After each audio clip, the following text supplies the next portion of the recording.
At this time, I'd like to have our guest speaker to step to the podium to my right, Ms. Rashad, Phylicia Rashad. Let's welcome her to Tuskegee University. And shall I also have Provost Cesar Furman and the Chairman of the Board of Trustees, Charles Williams, to join me in the conferring of the honorary degree from Tuskegee University.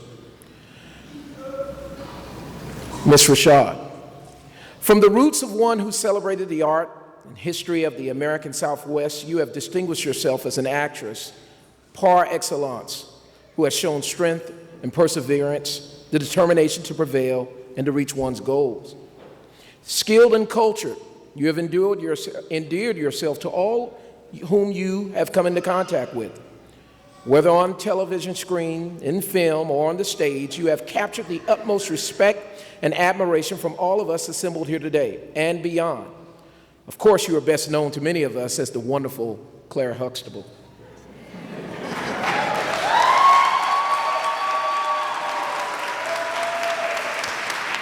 A native of Houston, Texas, your paths have taken you through Washington, D.C.'s Howard University, where you graduated with a Bachelor of Fine Arts degree in theater, to Atlanta, Georgia, where you sat on the board of directors of the Alliance Theater Company, to Los Angeles, California, where you were presented the Lifetime Achievement Award, to Seattle, Washington, where you directed Gem of the Ocean at the Seattle Repertory Theater, and on to your most recent role as director of Mr. Paul Oakley Stovall's play Immediate Family. And yes, to Mexico, when your mother made the effort to shield you and your siblings from the chronic racism and segregation that was typical of Texas and many other states during the 1950s, to give you a brief experience of not having to endure this type of behavior, which can be crippling to the human spirit. You have not only benefited personally from your gift, but you also teach the skill to others. You are the very first recipient of the Denzel Washington Chair in Theater at Fordham University. And you continue to teach master classes at Howard University, Juilliard, and Carnegie Mellon. You have starred in many Broadway and off-Broadway productions and were the first African-American actress with the Tony Award for Best Actress in a Play, given for your portrayal of Lena Younger in A Raisin in the Sun. Other Broadway shows includes Jelly's Last Jam and Dreamgirls. Some of your other projects include Into the Woods, The Wiz, August Osage County, Cat on a Hot Tin Roof, whom my wife and I had the pleasure of watching in London, and Climberline. You're also the recipient of the 1985 People's Choice Award for the favorite female performer in a new TV program, and in 1989 for favorite female TV performer.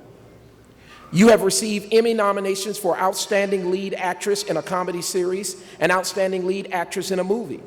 The Screen Actors Guild nominated you as Outstanding Performance by a Female Actress in a Television Movie. And in 2009, you earned the NAACP Image Award for Outstanding Actress in a Television Movie, Miniseries, or Drama Special. Additionally, you have appeared in Tyler Perry's Good Deeds and starred in Perry's highly acclaimed film version of Natasha Sangay's Four Colored Girls, and the list goes on and on.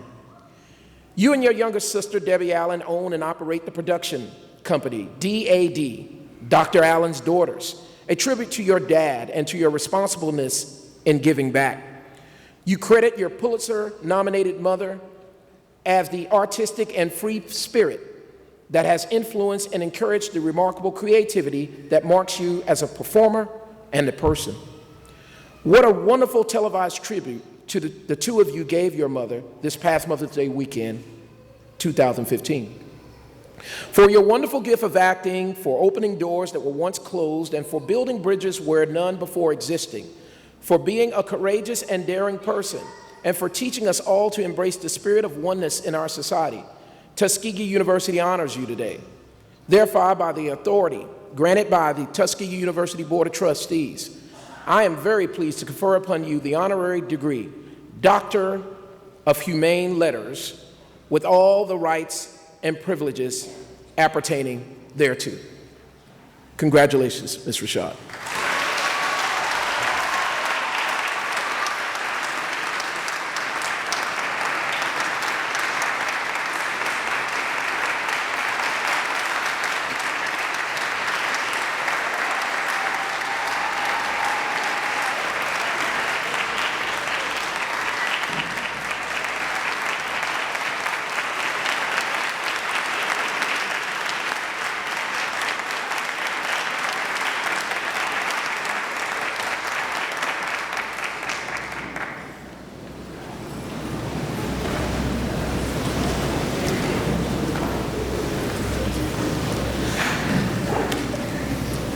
One who needs no introduction and one who needs to not hear another long-standing biography of works lived and done, I merely take this opportunity to introduce one of my sheroes. Certainly a shero to not only myself, my wife. On last evening, we had faculty members, students, staff members, alumni members, a board of trustee member, to greet her for dinner. And what resonated with all of these different generations was the wonderful portrayal of dignity in life that she exhibited, not only in her role as Clara Huxtable, but in her life and in her humanity that we've seen exhibited and on display since she came on the public stage. And in particular, on yesterday, we walked in the bookstore and there was an alumni, who walked up to her and told her what all of us shared with her on last evening. You represented for many young African-American men and women, such as myself, a different brand, a different version of African-American humanity that we had hardly ever seen portrayed on film. This roundly impacted this young woman's life, even as it roundly impacted my own life and my wife's life. Ms. Rashad, I say this with the most humblest spirit and the deepest appreciation for your work. We love you. We love you. We appreciate you. And most importantly, we welcome you to the Tuskegee University family. So with the deepest affection, I want my summer 2015 graduates to join me when I say, T-U. Welcome, Ms. Rashad.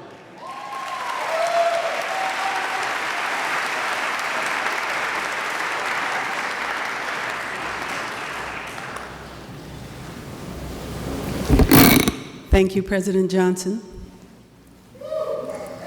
Provost Furman, Major General Williams, distinguished guests on the dais, ladies and gentlemen of the faculty and staff, family, friends, mentors, supporters, and graduates.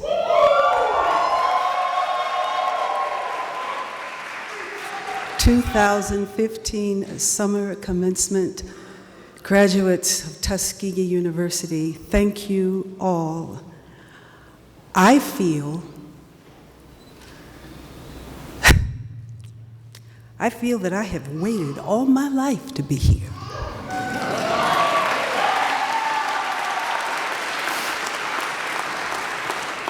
From the time that I was 9 years old and read in a reader a story, an account of George Washington Carver and his desire to learn to read. I could picture him in pre-dawn light on chilly mornings, walking the distance to where he had to go, and reading at night in the dim light of a fireside or a candle or even moonlight, because you know, without city lights, moonlight can be very bright.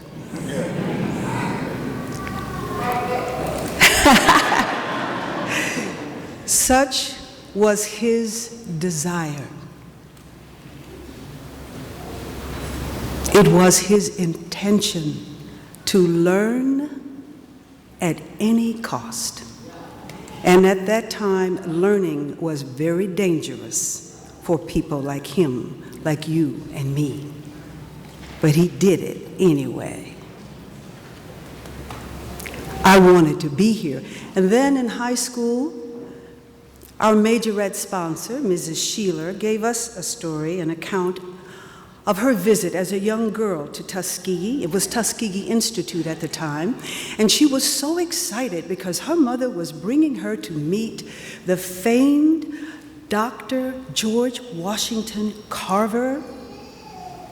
and she expected to see a gentleman dressed in a tailored black suit with a starched white shirt and tie. And instead, she found an elderly gentleman in overalls, hunched over a little plant, working in the dirt. Ah, this is great.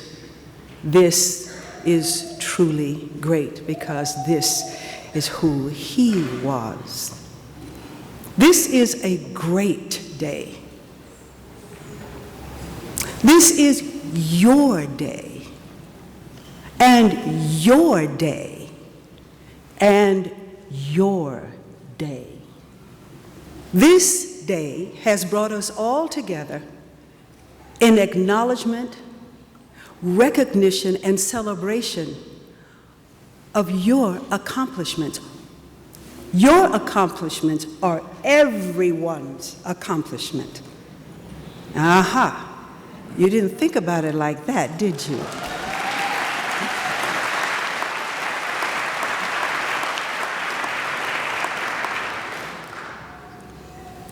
This day I want to share with you is an auspicious day the world over.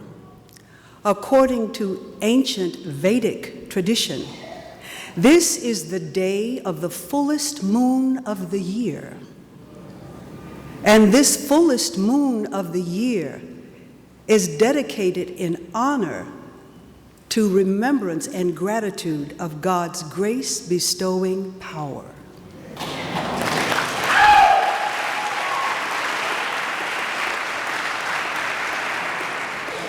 This is your day.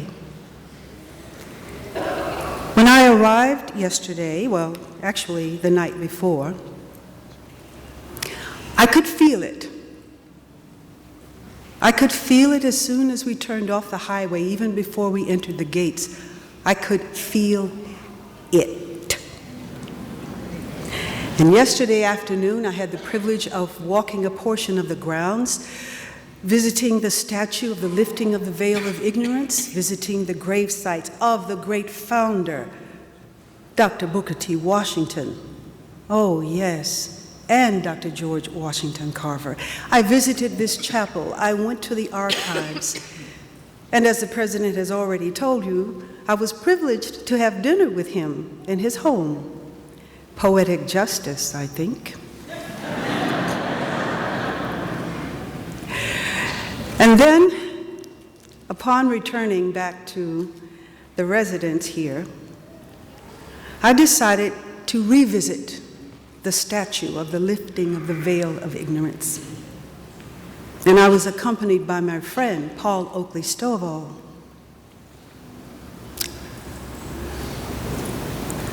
In the quiet and privacy of evening light, we stood in regard of this statue. And as we looked at it so intently, it came to life. Oh yes, it came to life. And it took on new meaning.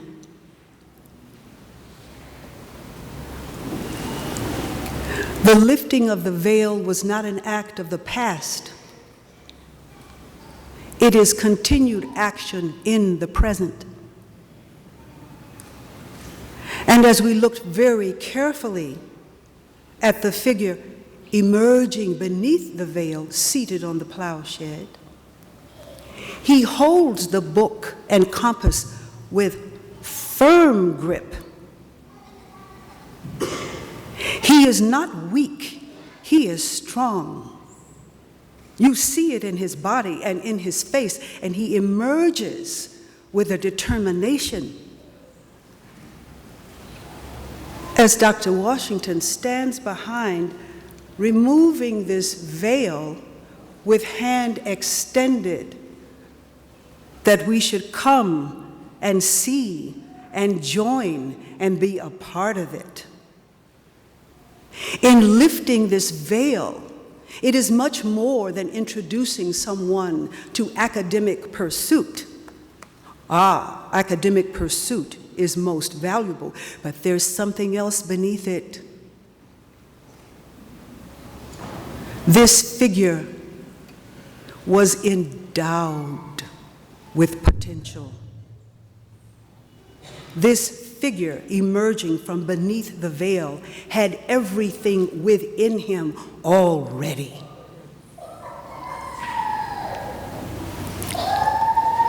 We stood there looking at this, and I understood the power of intention. Intention is a dynamic force, and when aligned with the greater good, to be of service to all, it lives on and on and on and on. Out of this intention, a great legacy was born, a legacy of which you are all a part. And I want to emphasize the importance of legacy. It isn't just that from the past, it's that which points the way to the future. It is to be held onto. It is to be upheld. You don't let it go.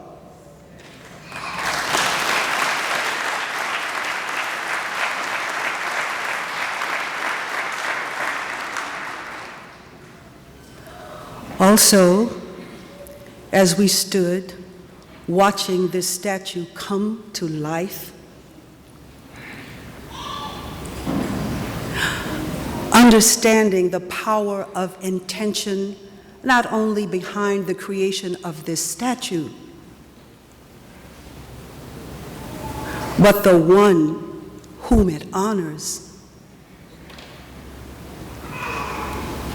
I realized that this is sacred ground. Oh, yes, it is. Oh, yes, it is. This is sacred ground. Now, as human beings, we go through all sorts of personal and impersonal drama and conflama. Some days we like the food, some days we don't like the food. Sometimes we wish our dormitory rooms were bigger. Sometimes we want this and we want that, and why can't we have this and why can't we have that? Why can't it be like this and it ought to be like that? Oh, this is human. But know this is sacred ground, and you have grown in a very different time. You did not grow in the time of Booker T. Washington or George Washington Carver, a time in which people really thought about one another because they had to. You have grown in a time where selfish individualism has been promoted as the way to live.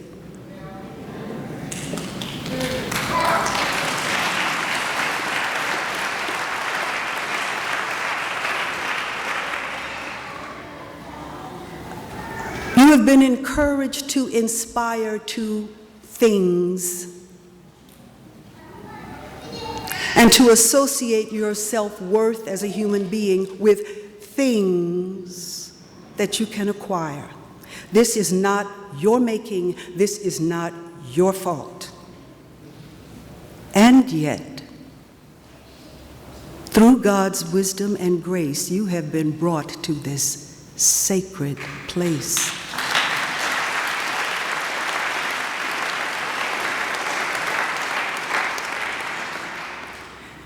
And make no mistake about it, it is not just for yourselves. Make no mistake about it. I wondered,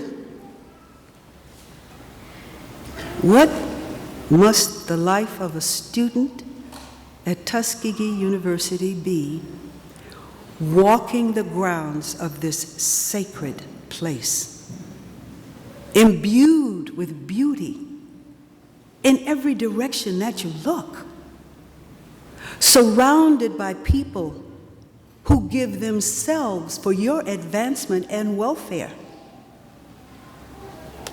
people who are determined that not only will you get through and get by, you will succeed.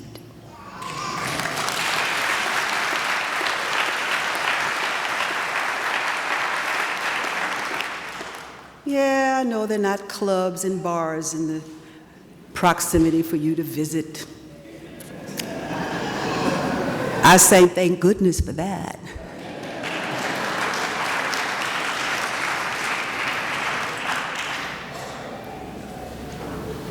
You are a blessed class. You are a blessed group of people. And we are blessed to celebrate your accomplishments today.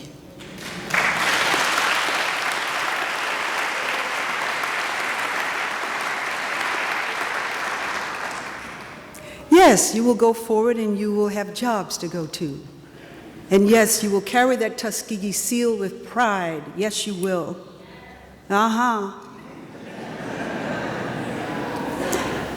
And life won't be a crystal stair.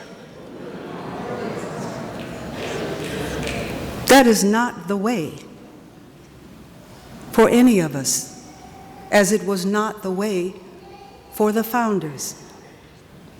But those who have preceded us have prepared a way.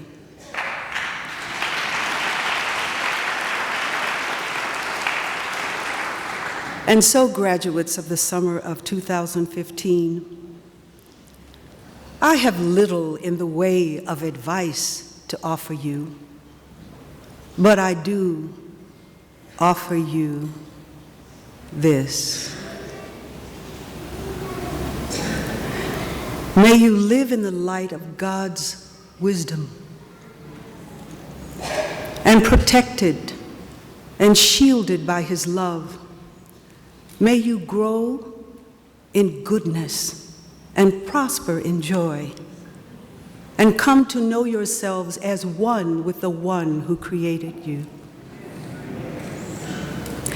May your lives and the fruits of all your labor serve as inspiration and benefit future generations to come. And long may you see the sun. Thank you.